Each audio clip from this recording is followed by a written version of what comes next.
Life loves to sell you comfort. It puts shiny signs in front of you and calls them fairness, law, order, process, promises. And then, the moment you step into reality, those signs become decorations. Because nobody opens a path for you. Nobody posts a board with the rules of the next 10 disasters, and nobody blows a whistle to announce that you can finally rest. This is the uncomfortable truth this video is built on. You think life is a race with referees. It isn't. You think the world will pause long enough for you to catch up. It won't. You think suffering is proof that you're failing.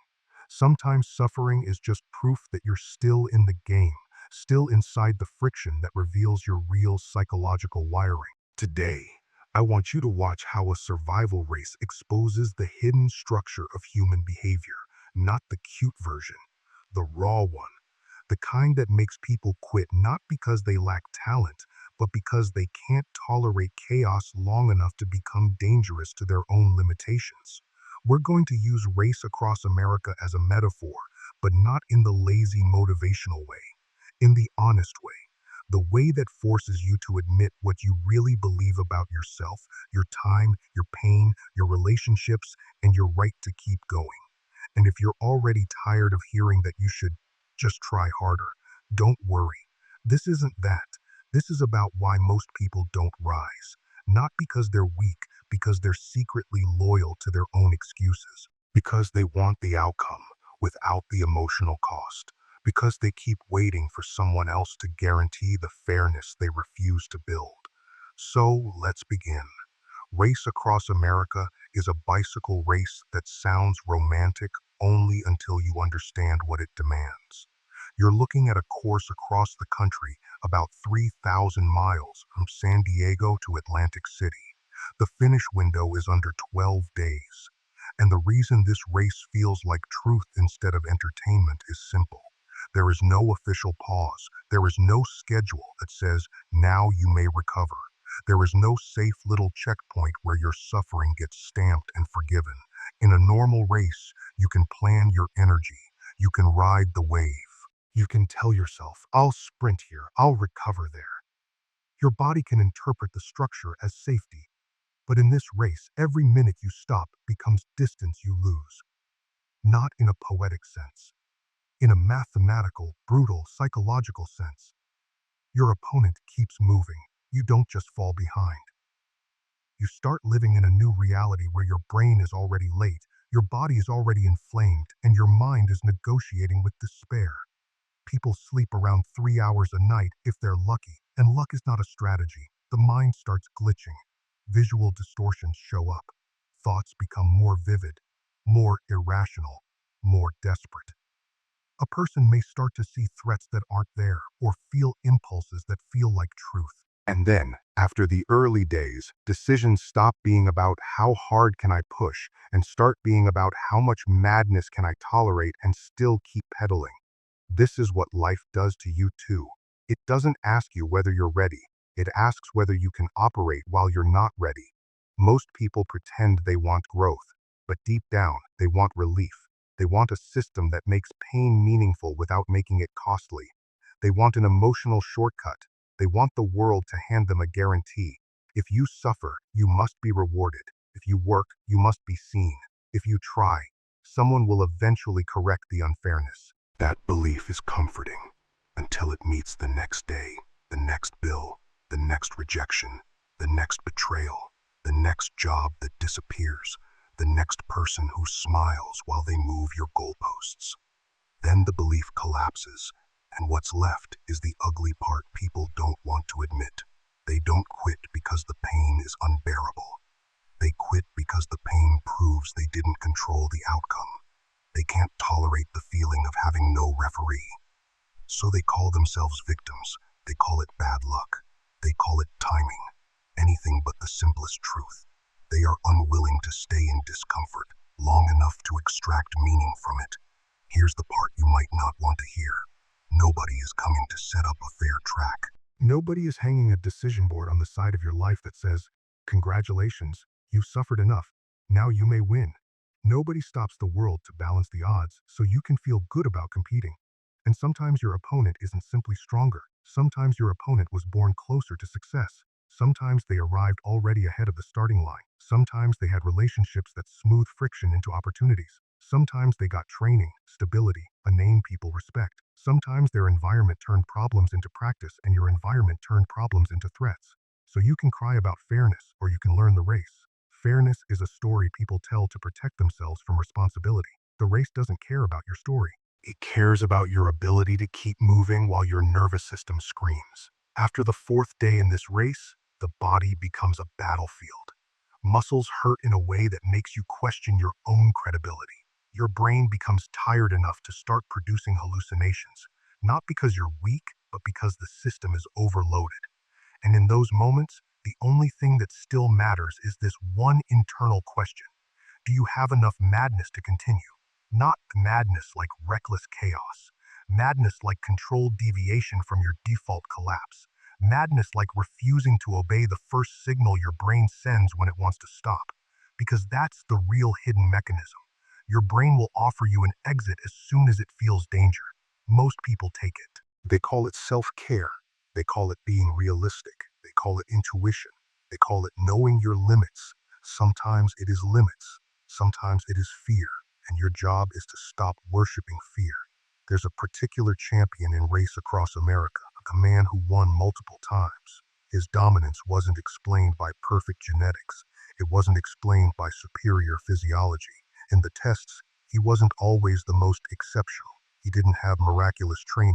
Even people close to him described him as difficult to coach, almost untrainable. He was the kind of person who didn't behave like a normal athlete. So what was the advantage? The answer sounds insulting because it is. His advantage was the ability to become partially out of control in a way that helped him pass through a pain threshold where other people stop. His mind could spiral into an altered state and still produce motion. Imagine the psychological switch. Most people are trying to be calm enough to function. He was essentially willing to break the normal rules of perception to keep going. In press accounts, there are stories of him behaving in extreme ways, throwing a bike, attacking someone, charging toward support vehicles with fists clenched, eyes blazing. Stories also mention episodes where he thought he saw threats that weren't there, even guerrilla forces pursuing him. That kind of sensory distortion would destroy a normal competitor's performance. But for him, that distortion became propulsion. This doesn't mean you should romanticize breakdown. It means you should understand what champions do that almost nobody wants to do. They build a relationship with chaos. They don't wait for chaos to disappear. They learn how to feed on it. Now, take that and bring it into everyday life. Because this is where you stop treating your struggles as personal failure and start treating them as a training ground. In work, fairness is a myth told by people who want to feel morally clean.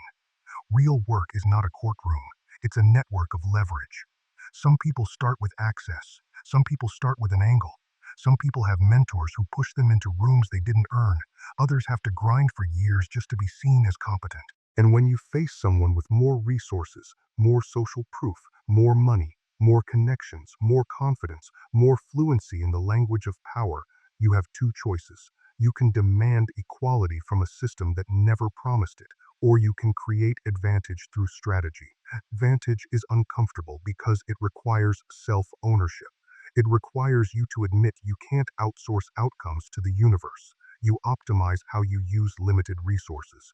You build safety rails when transparency doesn't exist. You find a niche where your constraints become camouflage. You learn to play offense in a world that pretends you're being watched by fairness. And in relationships, the same truth applies.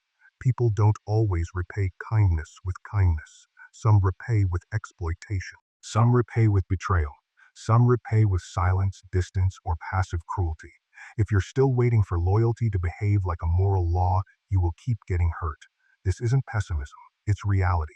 The game doesn't promise goodness, so you don't base your decisions on what you wish would happen. You base your decisions on what does happen with people who are consistent and people who are inconsistent. That's the hidden self, the part of you that wants to believe everyone is safe, so you never have to prepare yourself emotionally. You want to believe the world will protect you. It won't. The world protects those who can calculate without losing their soul. So here's a question you might hate, but you need to answer honestly. Are you quitting because something is wrong or because something is unclear? Because in life, clarity is rare. The rules are fuzzy. Your boss changes expectations. Your partner changes moods. Your economy shifts under you. Your health turns into a negotiation. Your friends disappear when you need them most. And if you can't tolerate uncertainty, you'll treat it as a sign that you're doomed. But uncertainty is not doom. Uncertainty is just the weather of the race. Let's talk about pain, because this is where most people lie to themselves. In the race, pain is constant. Muscles rupture in slow motion. Your eyes burn from exhaustion. Your mind spins. Pain exists, whether you are determined or not. The difference is not whether pain is present. The difference is whether you know the difference between pain you can metabolize and pain that means your body is actually breaking. This is a skill, not a mindset, a skill. Outside the race, pain shows up in many forms. The pain of failure, the pain of rejection, the pain of being lied to, the pain of feeling replaced, the pain of watching someone steal credit for work you did, the pain of investing years into a relationship that turns out to be a hostage situation. Many people treat any pain as proof that they should stop. They confuse discomfort with damage. They interpret a setback as a diagnosis. One harsh comment becomes their identity. One bad month becomes evidence of permanent unworthiness. One no from someone they wanted becomes a life sentence. And that is how you get trapped. Not in the event, in the interpretation. There is a difference between pain and harm. Pain can be a teacher. Harm is a signal that you need to stop and repair. Pain keeps you honest. Harm destroys you. If you keep stopping at pain, you train your brain to give up earlier and earlier. You start to believe the first alarm is always right. But the first alarm is designed to protect you from embarrassment and risk, not to guide you toward your future. So you need to ask a brutal question. Is this pain just the cost of staying in motion? Or is it the evidence that you're actually collapsing? The answer will change your next decision. It will decide whether you abandon your dream or abandon your self-destruction. Now add another variable, time. People say time is equal for everyone. That sounds fair, so it feels true. But time isn't equal in what it buys you.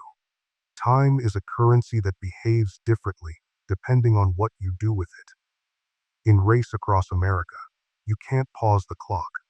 1 minute stopped is 1 minute lost. But in your real life, the clock is always running anyway. You might not see meters and miles, but you feel the consequences of wasting time like you feel lactic acid. Later, suddenly, painfully. 1 hour spent scrolling is not neutral. It is distance created.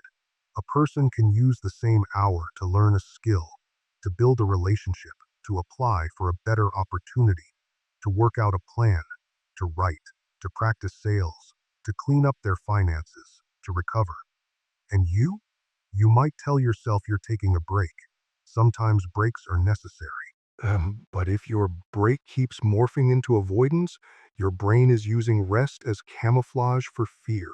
And fear doesn't care about your goals. Fear just wants you stuck. So let's be clear. Rest is a strategy. Laziness is an escape. Rest is when you recover enough to go again. Laziness is when you stop wanting to go at all. The race teaches this distinction brutally. You can't sleep for 10 hours and call it recovery. You still have to manage hallucinations, prevent motor failure, prevent dehydration, keep your focus on forward motion. That kind of rest is not surrender, it's maintenance. In life, your version of rest should preserve your ability to continue. If rest turns into drifting, into numbness, into self-abandonment, into refusing to face your decisions, then it isn't restoration. It's a slow defeat. And then comes another hidden lie people carry. I just need more time. No, most people don't need more time. They need different behavior with the time they already have. They need discipline, but not the performative kind. They need structure that reduces the number of choices their tired brain has to make, because the tired brain always chooses comfort. and comfort is the enemy of long-term transformation. Now, let's zoom out to the concept of a finish line. Race across America ends. Atlantic City exists. There is a real point where the suffering becomes history. But life doesn't work like that.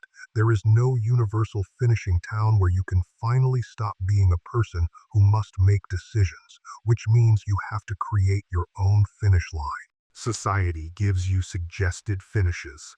It paints them everywhere.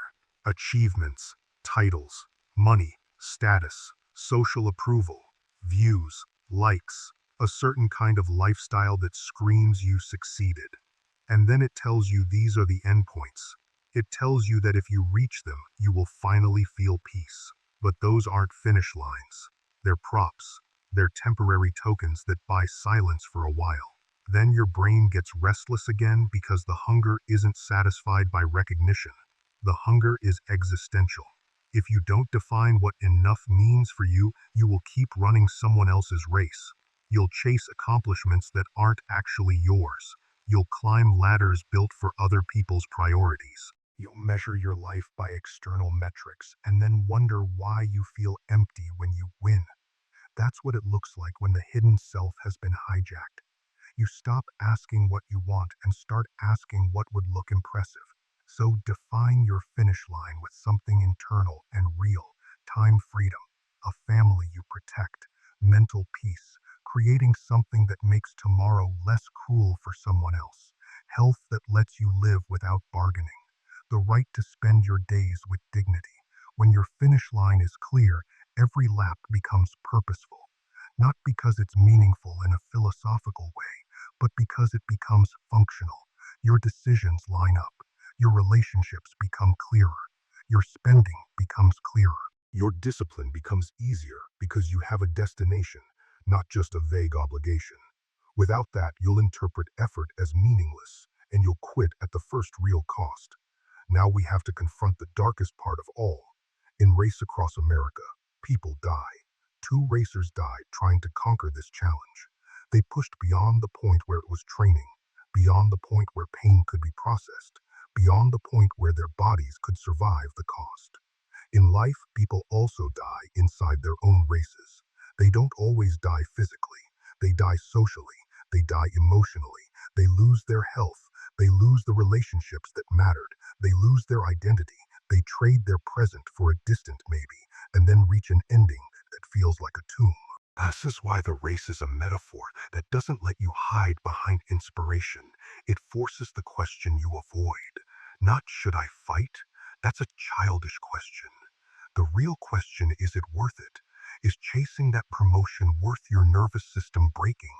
Is grinding that business worth destroying your friendships? Is staying in that relationship worth the slow corrosion of your self-respect? Is winning money worth becoming someone you can't stand to look at? Some people confuse obsession with purpose. Obsession can produce brilliance. It can also produce self-destruction. The difference is not intensity. The difference is risk management. A balanced philosophy is not timid. It's strong. It aims high, but it understands that not every fight deserves martyrdom. It builds safety nets.